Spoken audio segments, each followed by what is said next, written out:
Hello everyone, welcome to the Weekly Guest Podcast. My name is Edward Daniel. It's a pleasure to be here again today. Thank you for taking time out to listen.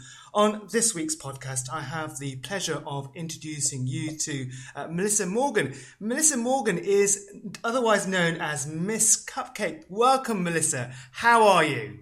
I'm really well. Thank you very much for having me. Now then, Mellissa, you are owner of Miss Cupcake, in which you claim to host some of the naughtiest vegan cupcakes in town. Can you tell us a little bit more about the products you offer and how your business actually came about? Sure. Our shop is based in Brixton in South London, where we offer a full range of bakery items. That includes cupcakes and layer cakes and brownies and cookies and savoury items and sandwiches and so on. And we opened our doors in April 2011, so we've been open a couple of years now. And prior to that, I ran the business as a startup business from my home, where I was making cakes and taking them down to market stalls in London and selling them from there. The brownies sound absolutely gorgeous, don't they? How did you get the idea of bringing about your bakery then? Well, when I was making the transition from being a vegetarian to vegan, I kind of had a big look around London and the UK and just was really shocked that there wasn't any bakery that would cater to my dietary needs. I'm originally from Canada, and in North America there's a gluten-free or vegan bakery in pretty much every major city, so I was quite shocked there wasn't one at all in all of the UK. So I thought, well, actually, if it's cake that I want to eat, then maybe there might be other people that want to eat it as well. And I guess I was right. Now, you mentioned Miss Cupcake is London's first entirely vegan bakery. How has your bakery been received? You must have customers travelling far and wide to taste your succulent treats. Well, that's sort of it. We, for a lot of people, we are a destination point. Every single day at the bakery, we have people coming from different countries, be it as, somewhere in Europe or as far flung as Australia, and they've come all the way from Heathrow Airport straight over to the bakery to get their jaws onto one of our treats. But, a lot of people, they make pilgrimages from Edinburgh once every month to stock up. And a lot of people just come to us because we're their friendly local neighbourhood bakery. So we do get quite a variety of clientele through the doors. So how have you got your name out then? What techniques have you used? Well, when I started a few years back as a home business, it was really sort of at the beginnings of social media. Facebook for businesses was really taking off with fan pages. Twitter was becoming a wider known thing. Instagram, all these other things were really just taking off. And there's when you sell at market stalls, there's quite a few hours in the morning that you have to set up, and then you have to just wait till the lunchtime crowd comes. So it was on that first generation of iPhone when I really got into social media, and that's really how our business has grown, is through word of mouth, through social media entirely. Now, I think that most uninformed people tend to see or view veganism as a diet of plain food with little scope for enjoyable treats with cakes and cupcakes, no matter what the ingredients are. Yet presentation is always quite important. Do you think that the positive presentation of your cupcakes goes some way in helping prospective new customers try out your particular products? I think so. I think that, when I started, I actually had quite a big chip on my shoulder that I wanted to prove to people that who were used to traditional baked goods, that my baked goods, my vegan baked goods, were actually just as good, if not better, than traditional bake. So because of that, I had to ensure not only were the flavors and the ingredients interesting and exciting, but also the presentation was absolutely top notch. So every single thing that I make is entirely handcrafted and hand finished. And I think that sort of kept us in good stead in the early days, where people eat with their eyes before they actually try anything. And to ensure that everything that we make looks absolutely sparklingly beautiful, kind of got people to try things out. Now, you provide a wide range of very edible treats like cupcakes, layer cakes, cookies, muffins, squares, donuts, savoury and much more. in a regular cake shop, we would tend to think of these kind of treats as being very calorific. Is it true to think that the same is true for vegan sweet goods, or are the benefits to be made on the scales also? Well, I think, what we do is very different to what a lot of other vegan companies do, and we trade in decadence. So with our brand, everything that we make is entirely indulgent. We're not your sort of, every single day after your lunchtime treat. We're there for your birthdays, and we're there for your celebrations, and that we're there for your parties that you're having with your friends. So everything that we make absolutely is entirely high in calories and is decadent and indulgent and delicious. However, that being said, there's a lot of added benefits into our cakes. Like, for example, there's no cholesterol because we don't use any sort of animal fats.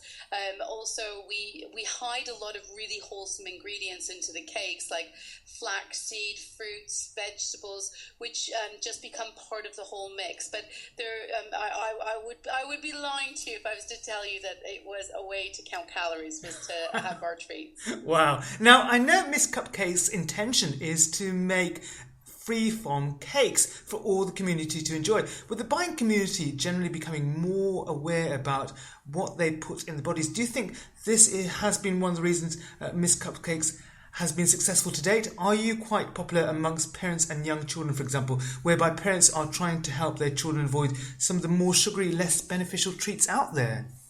I think really what we're seeing a trend in is the growing number of allergens that are creeping into that the children are struggling to deal with. So, I remember when I was a kid, the only allergy I knew about really was peanuts. But nowadays, we have so many children that have got very serious allergies to eggs, to dairy, to shellfish, to wheat, to gluten, and the list just really goes on. So what we provide is a bespoke service so that we can create cakes that anyone can enjoy. Every single, every week I get at least one email from a parent just thanking me that their child finally was able to have a birthday cake that they could celebrate along with their friends and feel like a regular, normal kid. And it just really breaks your heart that these children aren't being catered to on a mass scale. And so, it is our desire to continue to be able to help these children to feel just like every other kid. Why do you think allergies are becoming much more prevalent in the society that we're living in at the moment then, Miss Cupcake? Well, I think there's lots of research being looked into. I think part of it is just people are becoming much more aware. So when I was a child, I always knew that I felt really, really sick after I ate ice cream, but I just used to think it was because I, ate it too quickly. But as it turned out when I was... Or it's too delicious. Yeah, and then I found out later in life that actually I had quite a severe dairy intolerance. So there was actually a reason behind it. I think there's a lot more education out there, so people are diagnosing intolerances and allergies much earlier on. But also, it is a question about how we manufacture things on a mass scale and how the changing environment is impacting on children. But that's sort of a wider topic. Right. Now, forgive me, I get the feeling that there is an air of eccentricity about the Miss Cupcake shop. Do you think that this, along with your beautifully decorated cakes, is what gives your shop its actual draw appeal? Well, I think, what we've realised is that we're very much about the experience when you come into Ms. Cupcake. And it was the same when I had the market stall, is that when you walk in, you can smell everything because every single thing we make is made on site in full view of the customers. So people can see there's nothing strange, there's nothing weird in what we're putting into our vegan cakes. So everything is in full view. The smell just welcomes you in. We always, we really very much enjoy the retro side of things. So we always have Doris Day music playing, and all of my gang are all kitted out, as you would expect. Bakers who love a bit of retro should be kitted out. And, when someone walks in the door, it's a big hello and how'd you do and give us a cuddle kind of thing. And that's just who we are as a company. And I think that people really embrace that. It feels like you're it kind of feels like you're walking into that crazy auntie's house, when you were a kid and she always had something cooking. And But you're not a crazy auntie, though. well, I don't know, maybe I am. I think Ms. Cupcake is definitely who I am as a person. It's an extension of my personality. If you were to come over to my flat, you would see it looks exactly the same as the shop. Well, I look forward to being invited then. Oh well, and I've always got something in the oven, so it is very much an extension of who I am, and my belief that everyone deserves amazing cake. Now, it's not just about baking for Miss Cupcake. You like to educate and spread the vegan word too. You hold classes, attend events, and you've written a cookbook, Miss Cupcake, the naughtiest vegan cakes in town. How has this been received? Have you had many people come back to you and say that you've truly changed their life? Yeah, well, my background is in education. I used to work in primary schools and I used to teach children. And so for me, it's always been a huge part of the company. We've got a very clear ethos that we want everyone to be able to make cakes that they can enjoy, not just buy them from us, but we want to educate people so that they can spread love through the form of free from baking. So I'm teaching classes at the bakery, and I'm now traveling really the world doing lectures and demos all over the place. And when the book was published just back in the UK, it was published in May with Random House. We've really just been working flat out because the response has been absolutely incredible, and it's now being released all across the world. So it's quite amazing to see that happening. We get so many emails, letters, people walking in asking us questions. How do I become vegan? I'm looking to just reduce meat out of my diet a little bit.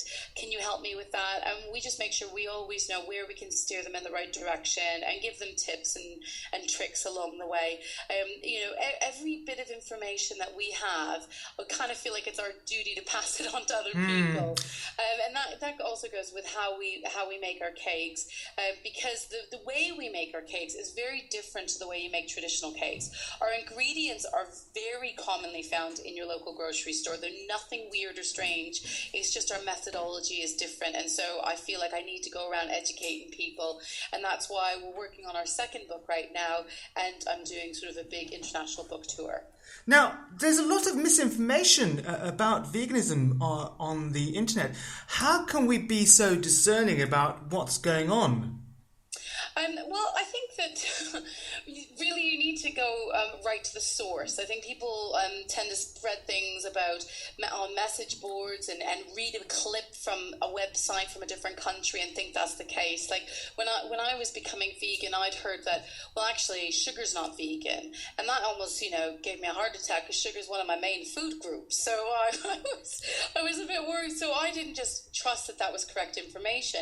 I contacted all the British sugar manufacturers to ask them about their methodologies and how they make sugar. And then that's when I found that actually all sugar produced in the United Kingdom is entirely vegan, but sugar produced in America, about 60% of it is produced using charred animal bones, so therefore not being vegan. So it's about not trusting the information that you're given firsthand. You need to go and find that you're given first, you need to go and find the information out directly from the source. Right. Now, Miss Cupcake's product success is not limited to your shop, though. You supply to restaurants and other retailers too. What has the feedback been so far? And pending on this growth, you mentioned that you intend to expand your empire further with a second book. Mm-hmm. Well, we've been doing sort of a small scale wholesale since the beginning, and it's great that a lot of our products will be in restaurants or shops, and people will have tried our cakes but not realize they've tried our cakes. Some of the cafes don't even label them as vegan cakes; they're just labeled as carrot cake because you really cannot tell the difference that it is a vegan cake or if it's one that's got eggs and dairy in it. But we, rather than expanding further through wholesale, that will still remain a smaller part of our business, because it is our goal to recreate the experience of Ms. Cupcake outside of London, which is why we're pushing forward to opening a series of branches in the UK and also looking into opening up internationally. So that'll all be happening in the next kind of 24 months. Wow. Now, I could see from your website that Miss Cupcake is really quite visual on social media, not just with updates, but also uploading photographs of some of your scrumptious treats. How positive has social media been for your business? Has it been useful in encouraging your customers into visiting your shop? Absolutely. I think that if we hadn't really embraced social media and looked at ways that we could use it as a massive tool to not just engage with our customers, but to also find new customers, we would have really missed a massive trick. It's not just about updating on saying, well, our opening hours are this time. It's about engaging with the customers and about replying to all of their tweets and their messages. And it takes a huge amount of time, but what other means do you get to be able to communicate directly with your customers, find out what they think and what they like and what they don't like, and also a great deal of social media is still free. So for me, it's ridiculous if you're not embracing that. I hear about companies that spend thousands of pounds on leaflet drops in their local community, but they're not even on Facebook. And I just, for me, I think that obviously social media is evolving and changing, but for right now, a lot of it is still free of charge. So just do it. Now, Miss Cupcake also offers a specialist order service for corporate orders. How has this been going for you so far? I imagine securing a major corporate contract would go a long way in propelling Miss Cupcake's products to the central buying market. I think each different order provides us with a different challenge. So it could be something as straightforward as creating 1,000 cupcakes with the logo of the company on top, or it could be something much more complex, like catering for a film premiere. And it's quite great to find. We do a lot of things, obviously, for places like the Vegan Society and companies that already have that kind of vegetarian vegan ethos, but it's great working with mainstream brands who the people eating the cakes won't even realize that they're a vegan cake, and I kind of think we've done our job right if that's the case. So what are the types of clients you would like to meet then? Well, really, we've always been about direct to consumer. That's our bag. That's what we love. We like dealing directly with the people who will be eating our cakes, rather than going through wholesale or working with large scale supermarkets. So we would like to just continue to. We travel all across the UK to different festivals and events, and have had amazing success doing that. But we'd really like to push it and do that more. And we're launching a postal service for a lot of our treats as well, and hopefully that will make sure that you can get your yummy treats on your doorstep. Now, lastly, Mellissa, what piece of advice would you give to someone starting out in business? I'm really passionate about encouraging, helping and guiding startup businesses, because when I started, other than things coming from the government, there wasn't really any advice out there. Everyone kept it all quite secret in terms of startups in the UK, especially ones that have got an ethical point of view, because it can feel quite lonely at times, and it's always hard to balance the books but keep your ethics clear. And so what I always encourage people to do is, first off, never take on more than you can actually do. It's better to do less things and do them very, very well than to disappoint customers or wholesalers. And so it's really important to do that. And secondly, when you are starting out, you may have, think, oh, well, it might be a tiny little thing. I don't know what's going to happen. But I really just tell everyone, dream as big as you want to dream. If you had said to me 3-4 years ago, Mellissa, you're going to have a shop and you're going to be opening more shops in the UK and overseas. You're going to have a book and another book in the works, and you're going to be on television programs. I would have thought you were speaking ridiculous. Like I wouldn't have dreamt it was at all possible. but in the back of my head, that's what I was always striving towards. I wanted to get my message out into the mainstream, and and it's happening. So it really goes to show you that a girl who used to teach primary school, who'd never worked in the food industry, who had never run her own business, can do it. Which means with hard work, determination, stubbornness, you can and do it perseverance. too. Yeah, absolutely, and perseverance. Didn't happen overnight. Brilliant. Well, thank you, Mellissa. It's all bye from me, Edward Daniel. It's bye from Mellissa Morgan of Miss Cupcake. Thank you very much. It's been lovely to chat with you. Thank you. Have a terrific week.